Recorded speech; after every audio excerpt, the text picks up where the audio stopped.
Naira stood barefoot on the tiled floor, her wrapper damp around her ankles, her blouse crumpled from hurried movements.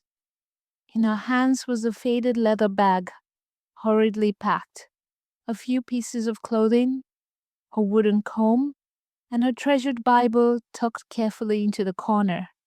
Her fingers gripped the bag strap so tightly her knuckles paled. Across from her, pacing with deliberate steps and clenched fists, was Eon. His tall frame loomed larger in the dim light, his dark shirt unbuttoned at the collar, his brow furrowed deep with contempt. "I have had enough of you, Naira." His voice ricocheted off the walls, sharp and final. 10 years and not even a child to show for it? I should have listened to my mother from the beginning. You were never good enough for me. Naira's lips parted as if to speak, to defend, to remind him of the sacrifices made in silence. But no words found their way out. Her dark eyes shimmered under the weak light, not from tears she would never allow him the dignity of seeing, but from a quiet, choking disbelief. Eon snatched a bundle of her folded wrappers from the sofa and hauled them toward her. They landed heavily on the floor at her feet. His chest rose and fell rapidly, as though even his breathing now resented her presence. "You are useless to me. Useless as a wife, useless as a woman," he spat. "What man builds a legacy with barren soil?" The words sliced clean and deep. Naira's fingers twitched, her jaw tightened, but her gaze remained steady. She would not crumble. Not here, not before him. From the doorway of the adjoining room, Mama Eon emerged, her figure wrapped in a gold-patterned wrapper, her arms folded like cast iron. The disapproval on her face was thick and unmoving. "I warned my son," Mama Eon's voice crackled like dry palm fronds. "A woman who cannot bear fruit only drains a man's destiny. Pack your things and leave, Naira. Let another woman come and do what you failed to do." Thunder rumbled above, vibrating through the foundation of the house. The rain poured harder. Naira bent down slowly, gathering the scattered wrappers with methodical grace. Her hands moved with care, as though folding the final remnants of her dignity. When she rose, she adjusted the knot of her wrapper and lifted her chin slightly. Her movements were deliberate, soft, but unbroken. She did not shout. She did not beg. Only silence answered their cruelty. Eon strode toward the front door and yanked it open. The wind rushed in, splashing cold rain onto the floor tiles. "Out!" he commanded, his voice stripped of emotion. Naira held his gaze for one long heartbeat, a gaze filled with history, betrayal, and unspoken truths, before stepping toward the door. As she crossed the threshold, the rain lashed against the skin, sharp and cold. She walked into the night without turning back, and just as the front door slammed shut behind her, headlights cut through the darkness ahead. A black Mercedes-Benz rolled quietly to a stop at the curb. The driver's door opened, and from within stepped Chima, tall, composed, his dark agbada gleaming under the rain. His eyes locked onto hers instantly. Without hesitation, he opened the passenger door and gestured. "You do not belong in the cold, Naira," he said, his voice warm and calm. "Come, let me take you where you deserve to be." Inside the house, Eon froze, the faint glow of the approaching car reflecting in the window glass. His breath caught, the first crack of doubt piercing through his hardened chest. And thus, her journey began. Long before the night Eon cast Naira into the rain, long before the cracks in their marriage widened into unbridgeable canyons, there was a promise, fragile yet radiant. Naira had not always worn sorrow like a second skin. Once she had been the light-footed, soft-spoken daughter of Papa Obasi, a modest cocoa farmer known in the town not for riches but for integrity. Her mother, Mama Ifioma, a midwife with gentle hands and a sharp mind, had taught her that dignity was not stitched into silk garments, but into the way a woman held her head high even when her pockets were empty. Naira grew with grace. Slender, with skin smooth like roasted kola nut, in eyes deep as riverbeds after a heavy rain, she was known for her quiet beauty and uncommon wisdom. While other girls in the neighborhood scrambled to impress the sons of wealthy traders, Naira would often be found under the mango tree, reading borrowed books, her lips softly moving as she traced each word. That was where Eon first noticed her. Eon, son of Chief Nwokedi, the prominent merchant whose transport company boasted trucks spanning 3 states. Born into wealth, draped in affluence from birth, Ion had been groomed to inherit not just his father's businesses, but his stature. His shirts were always crisply pressed. His shoes always shone even on dusty roads. He spoke with the assurance of a man who had never been told no. Yet it was Naira's calm defiance of status, her effortless self-respect, that drew him. Unlike others who melted under his gaze or stumbled over words in his presence, Naira merely nodded politely and returned to her book. Intrigued, Eon pursued her relentlessly. Gifts arrived at her father's compound, boats of Ankara fabric, perfumes from Lagos, even gold-plated earrings. Naira's parents, humble yet cautious, warned her. Remember, Naira, money can soften hearts, but also harden them. Love is not in gifts, but in how a man holds you when no one watches. Her mother's words echoed gently, but Naira, young, hopeful, and touched by Eon's persistence, eventually agreed to marry him. The union was a grand affair. The compound of Chief Nwokedi overflowed with guests. Drummers played tirelessly, dancers spun in colorful wrappers. Naira, in her beaded coral necklace and intricately tied head wrap, was called the Cinderella of our town. Some whispered admiration, others muttered envy. How had the farmer's daughter captured the heir's heart? But not all smiles were genuine. From the very beginning, Mama Eon, the matriarch with eyes like flint, disapproved. For her, lineage was currency. She had dreamt her son would marry the daughter of a fellow chief, binding dynasties and expanding influence, and to see him wed a girl with no name, no title, no dowry of worth bruised her pride deeply. Her disapproval unfolded slowly but surely. At family gatherings, Naira's plain clothes, simple blouses, and cotton wrappers were compared to the shimmering lace and imported silks of the other wives. Subtle remarks slipped through conversations like snake venom. Oh, Naira, you've still not adjusted to the city styles. Such a shame. Our wives attend finishing school in Abuja. Where did you learn your manners again? When, months into marriage, no pregnancy appeared, the whispers sharpened like knives.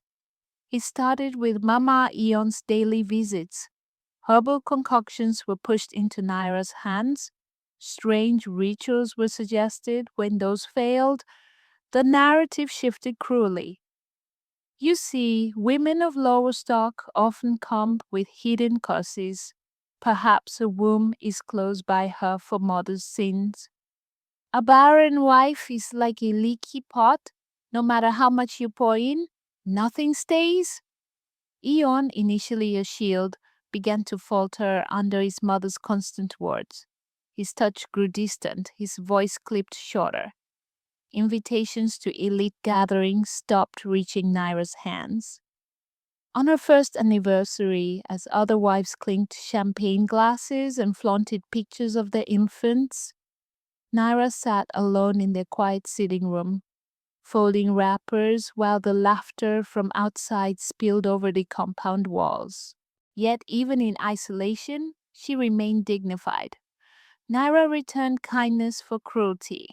She greeted Mama Eon daily with a bowed head and steady voice. She cared for Eon's meals meticulously, laying out his favorite egusi soup and pounded yam even when he returned late and untouched plates remained cold. She smiled gently at gossipy neighbors and wore her simplest wrappers like royal regalia. Still, the punishments intensified. Once during a family wedding, Mama Ion ensured Naira was seated far from the main table, away from prominent wives and close to the caterers instead.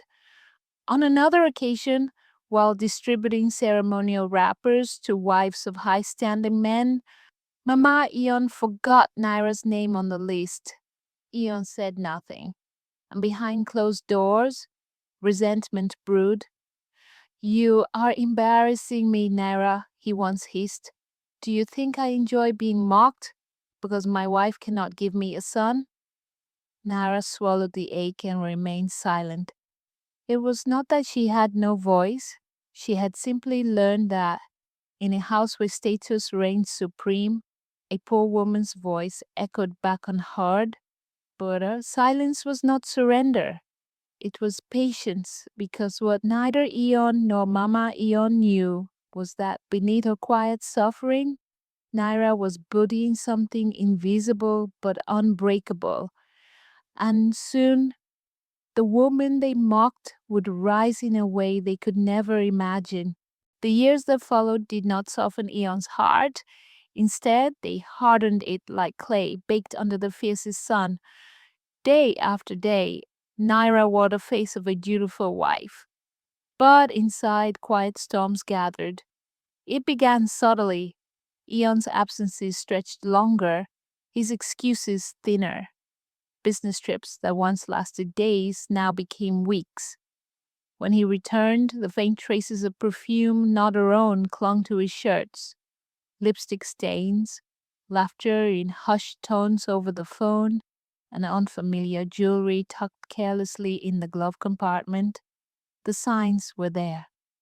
When Naira gathered the courage to confront him, Eon did not deny it.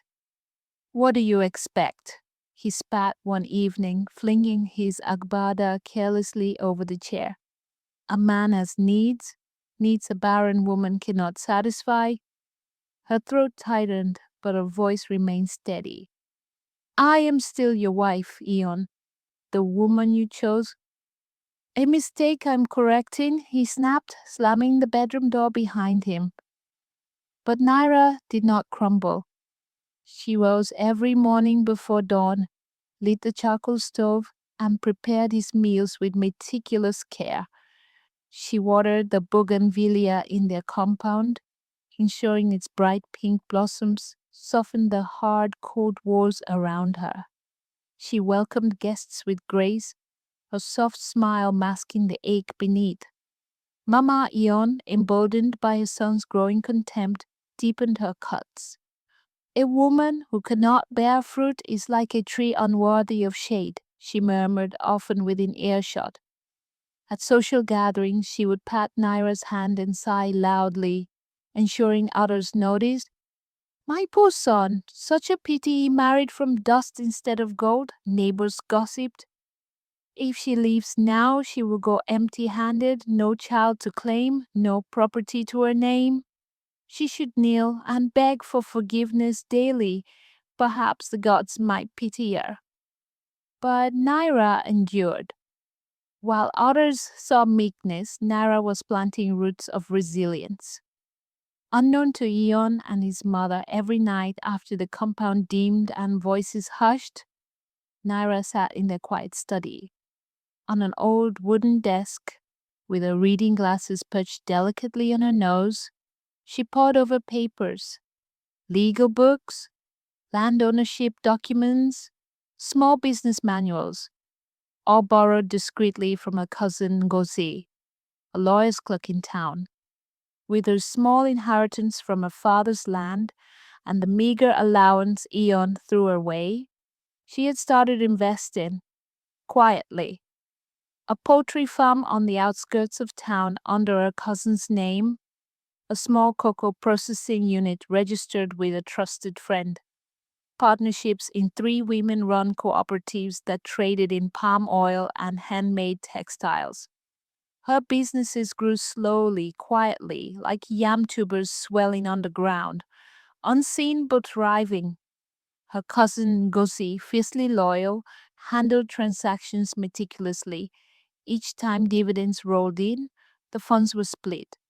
A portion reinvested, the rest tucked safely into accounts Mama Eon and Eon had no knowledge of. On the surface, Naira still appeared the forgotten wife, left to gather dust in her husband's compound. But in hidden ledgers and whispered business deals, she was transforming into a quiet force.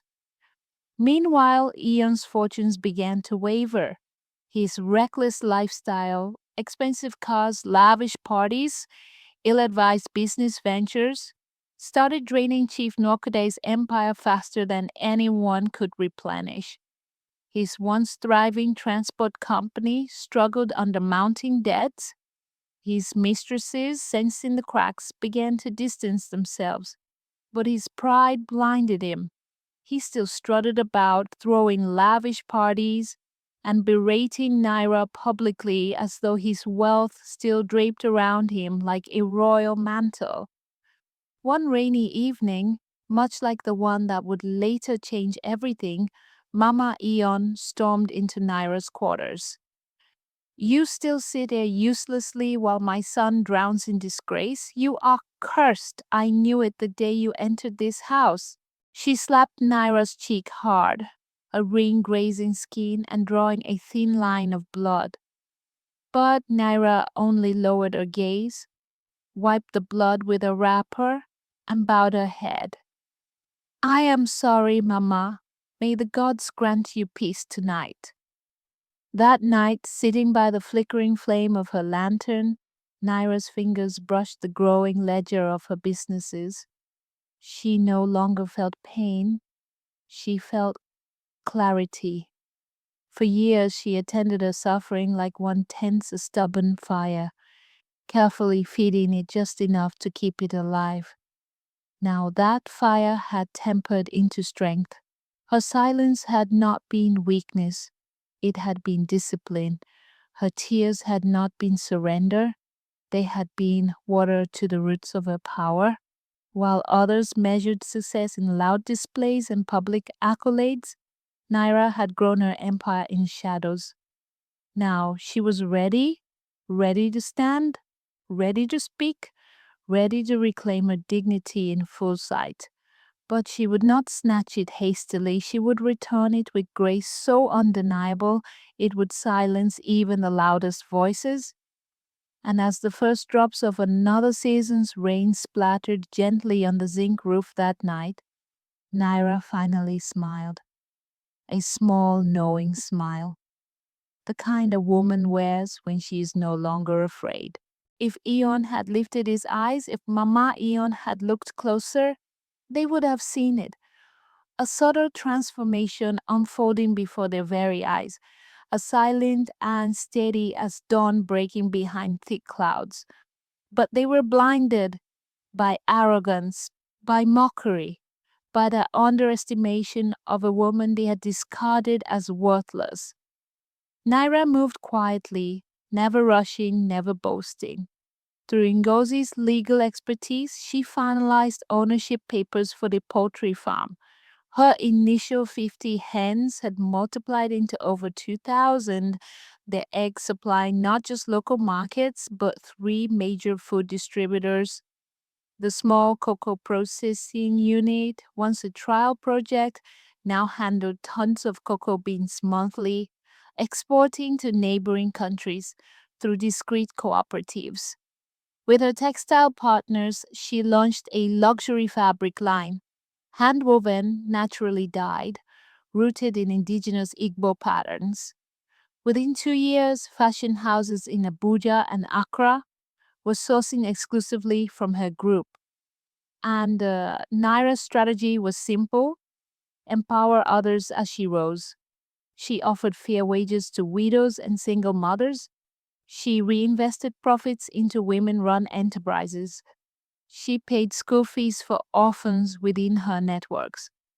In doing so, she built an army of loyalty, women who guarded her secrets and sang her praises. They called her, quietly and affectionately, Madame Naira, long before the wider world knew her name. But it wasn't just financial power she cultivated. She nurtured relationships. Local chiefs respected her quiet philanthropy. Bank managers admired her consistency and integrity.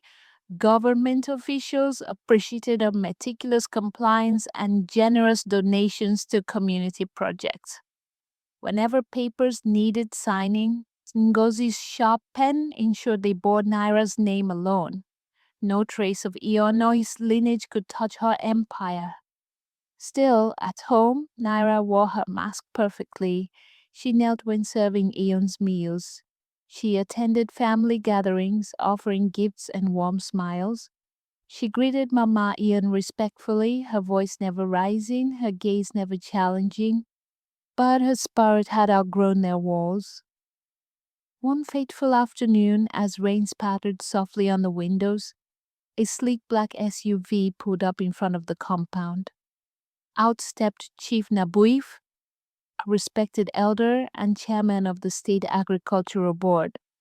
His reputation stretched across 5 states. A man known for spotting brilliance where others saw shadows.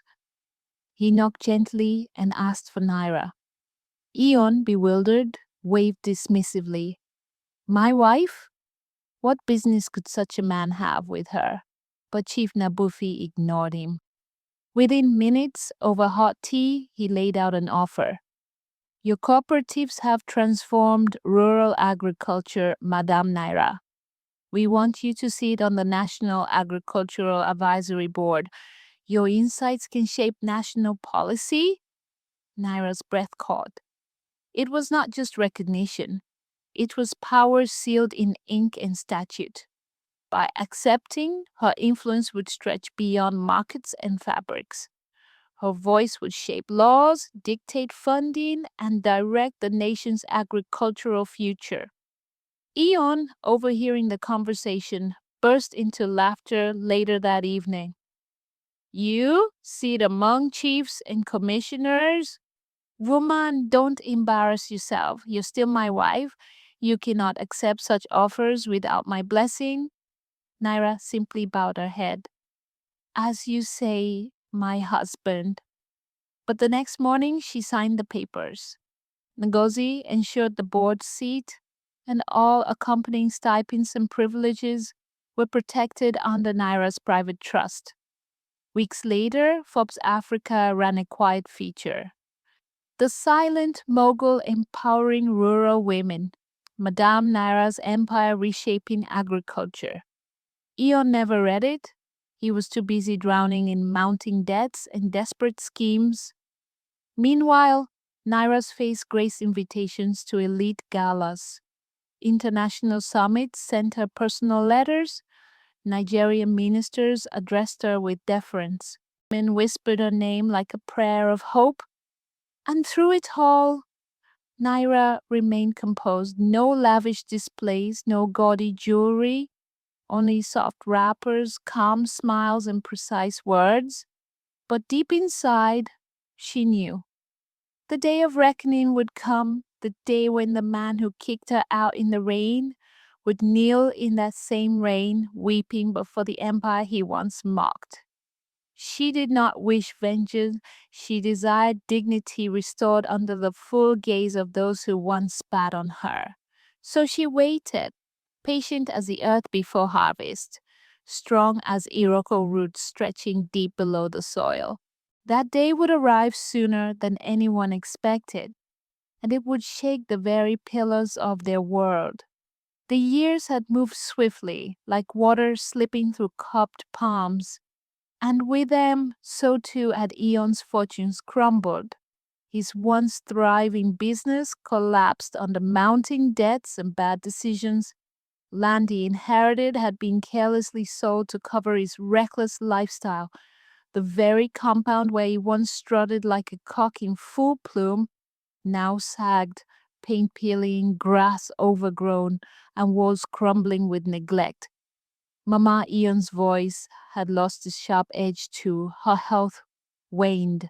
Neighbors who once gathered eagerly in their compound for gossip and feasts had long drifted away, drawn to newer powers, fresher wealth. It was in this setting that the Ekweme family reunion was announced, a grand gathering of extended relations, neighbors, and long-lost kinsfolk, a tradition revived after decades where descendants near and far were called back home to reconnect, reconcile, and showcase their life's progress. Eon, desperate for relevance, offered to host it at his compound. It was a foolish gamble, but pride, like stubborn smoke, choked his better judgment. It will remind them who we are, he told Mama Eon. It will show that even in hard times, the Ikwemi name still commands respect. Invitations spread wide. From Lagos to Abuja, Port Harcourt to Accra, kin began planning their return. Among the list of guests, Naira's name shimmered silently. Few in the family knew of her meteoric rise. Whispers circulated but lacked clarity. Eon had always downplayed her, brushing off questions with dismissive shrugs. "She's just running small businesses," he would say. "Nothing serious." But fate, patient and precise, had sharpened her moment carefully. The morning of the reunion dawned golden and crisp. Eon stood in oversized faded agbada, once regal, now worn at the seams. Mama Eon hobbled beside him, her wrapper dull and threadbare. Guests trickled in, cousins, nephews, aunties. Bright laughter filled the compound once again. Cattle hissed, goats bleated softly, and children darted through the crowd. Eon's heart swelled slightly. "Perhaps this day will restore some dignity," he muttered, and then a distant hum of engines, car doors closing, footstep deliberate, measured. Heads turned as a convoy of sleek black SUVs curved gracefully into the compound. The vehicles gleamed under the morning sun, polished to perfection. From the lead car, a tall, poised woman stepped out. Her wrapper, deep emerald silk with gold embroidery, shimmered with understated elegance. A coral bead necklace sat gracefully on her neck. Her afro hair framed her calm face like a royal crown. It was Naira. Her quiet grace seemed to pause time itself. Behind her emerged assistants, aides, and well-dressed associates. Some carried files, others bore carefully wrapped gifts. Among them walked Chief Nabuifa and Madame Ngozi, smiling knowingly. The crowd erupted into murmurs. "That's Madame Naira. I heard she sits on the National Agricultural Board. Is that her convoy? Who knew she had risen so far? She looks like royalty." Eon's breath caught. His lips dried. His knees trembled slightly. Mama Eon squinted, frowning. "Is that not your former wife? That Naira girl? What is she wearing? Who are all those people with her?" Naira approached slowly, her gaze calm, her steps assured. She greeted elders with gentle bows, spoke softly to younger cousins, and handed out envelopes filled with crisp Naira notes as gifts. Her entourage began setting up a shaded canopy. Silk chairs, chilled drinks, and fine delicacies laid carefully under pristine white tents. No one could look away. Finally, she stood before Eon. Her voice, smooth as palm wine but steady as Iroko bark, rose clearly. "Eon, Mama Eon, it has been long. May peace be upon this house." Eon could only nod. throat tight, shame thickening his tongue. From behind, Chief Nabuif stepped forward and cleared his throat. Ladies and gentlemen, many of you know Madame Naira as a quiet businesswoman. But today, let me clarify her role clearly.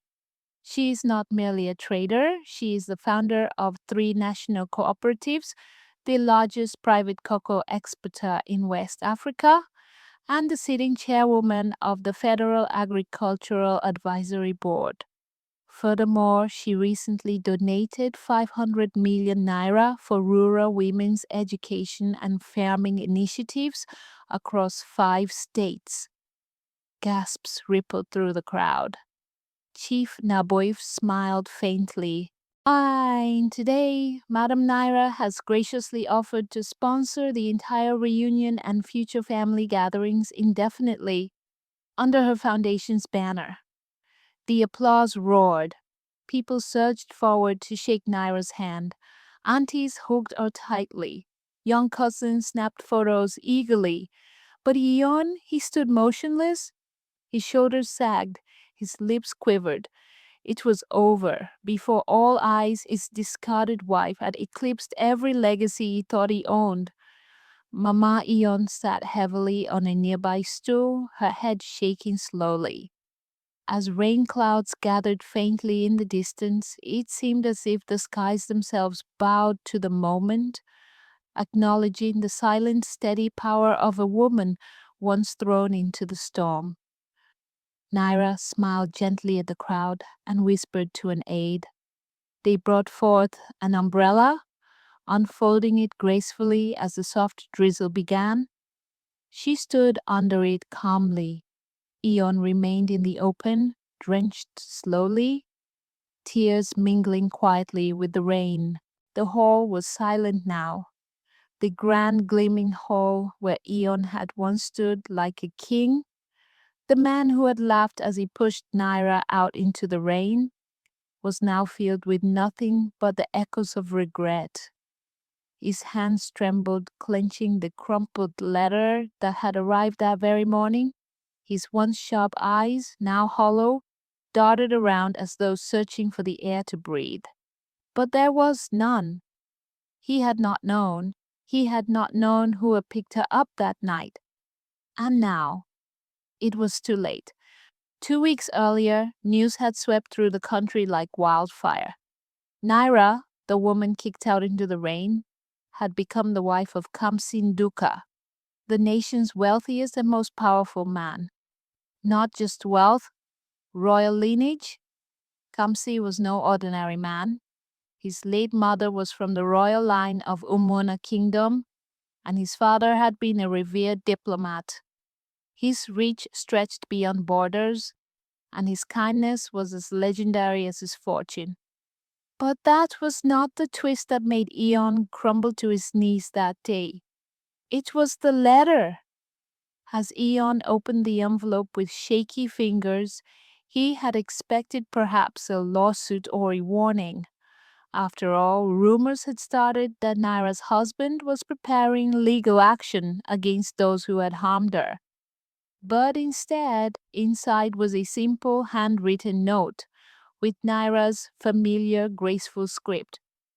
Ion, I forgave you long before you asked. That night you threw me out believing I was nothing, and that no man of worth would ever see value in me. You forgot that one's worth is not worn on the body but rotted in the spirit. You stripped me of your home, but you could not strip me of my dignity. When Kamsi picked me up that night, I was not broken, I was merely displaced. He offered me not just shelter, but reminded me of the woman I had always been, loved, respected, and whole. Today I am writing not in anger, but in gratitude, because if you had not cast me into the storm, I would not have found my sunrise. I wish you well, Ion. Naira Nduka. Ion's breath caught. His knees buckled. The same Naira who had begged him on rainy nights to sit and speak to her. The woman whose meals he had thrown to the floor, whose name he had dragged through the mud. She had written him not curses, but a blessing. It was not just a marriage. It was not just her rise to unimaginable power and grace. It was that she had triumphed without bitterness. That was what broke Eon's pride into dust. Days later, the entire town gathered in the ceremonial hall. The Nduka family had invited every elder, every neighbor, and every relative from Naira's past. The golden invitation cards had made it clear this was a formal Thanksgiving and honor ceremony. And there, on the stage decorated with white silk, emerald green fabrics, and golden motifs, Naira stood. No longer drenched in rain and sorrow, but dressed in a flowing velvet gown of deep green and shimmering bronze. Her jewelry sparkled softly, but her face, it was a calm smile and regal bearing that commanded the room. As she stepped forward to address the crowd, all eyes widened when they noticed that Eon, thin, gaunt, and subdued, had been invited too. He sat in the front row, alone, his hands resting on his knees, his eyes cast down in shame. Naira's voice rose, warm and clear. Once upon a time, I was told that when the rain falls, it only washes away what is weak. I was made to believe that exile and disgrace would be my end. But today, standing before you, I say this: what is cast out is not always lost. Sometimes it is replanted in richer soil. To those who shamed me, I bring no vengeance. To those who doubted me, I bring no scorn. Because if I had not walked through that rain, I would not have walked into grace. My last words to the man who sent me away, Eon, are these: you took away my shelter, but gave me wings. You pushed me down, but I fell into the arms of destiny. May your own journey teach you mercy as mine has taught me strength. There was no applause at first, only stillness. Then, as Naira gave a small nod and stepped back, a wave of deep, respectful claps echoed through the hall. Many elders rose to their feet in honor. Women wiped tears from their cheeks. Even the hard-faced chiefs murmured words of admiration. And Eon, for the first time in his life, he stood slowly, his hands shaking. He bowed his head deeply toward Naira, his lips quivering. He had lost her forever. But in that moment, he knew he had lost something far greater than a wife. He had lost a queen. From that day forward, in every gathering and every household, the tale was told as a parable of pride, patience, and power. The man who kicked his wife into the storm and watched her rise into royalty. And Naira's last words, spoken with grace rather than venom, echoed far and wide. You took away my shelter, but gave me wings.